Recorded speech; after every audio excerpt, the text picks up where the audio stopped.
This is a brief overview on creating accessible documents.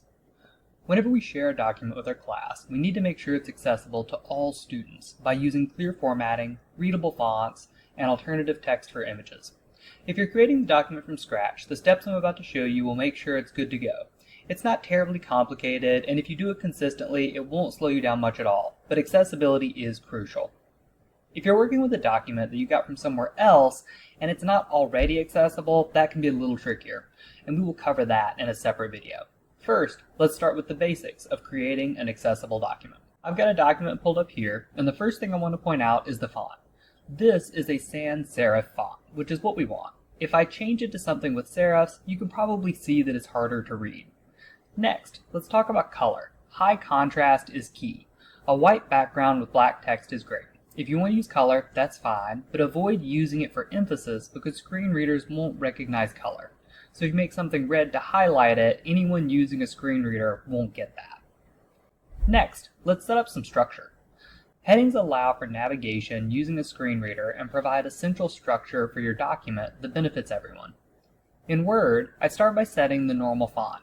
I'm using Calibri, and I can make sure all the body text follows that by selecting it, right-clicking, Update Normal to match selection. For section titles, I use heading 1. I make it bold, I set the font to size 14, then right-click heading 1 and update it to match. Now, anytime I use a main heading, I just click that style and it's formatted the same way. For subheadings, I do the same, but with heading 2. This one's 12-point font, still bold. If I needed a heading 3, I could go even smaller, but for most documents, heading 1 and heading 2 are sufficient. Once the headings are set, Word automatically generates a navigation panel so students can easily navigate the document. This will also carry over when we save it as a PDF. If I add an image, I need to include alt text so screen readers can describe it. To do that, I right-click the image, select Edit Alt Text, and type in a simple, clear description of what's in the picture. There's no need to say image of, screen readers will announce this already. If you do this every time, the alt text will carry over to the PDF and the image will be accessible. Now, let's save this as a PDF while keeping all of the accessibility features.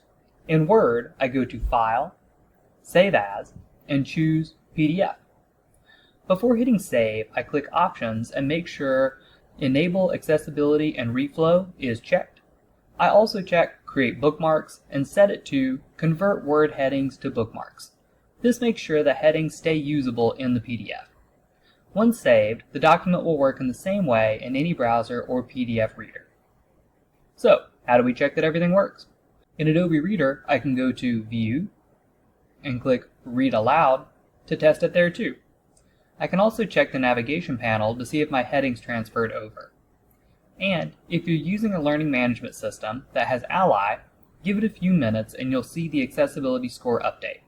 If everything's done right, it should be green. Making accessible documents doesn't have to be complicated. If you use clear fonts, structure your headings, and add alt text to images, and save with the right PDF settings, you should be good to go.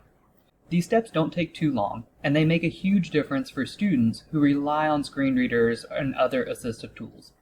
Once you get in the habit, it'll just be part of your workflow. Thank you for watching.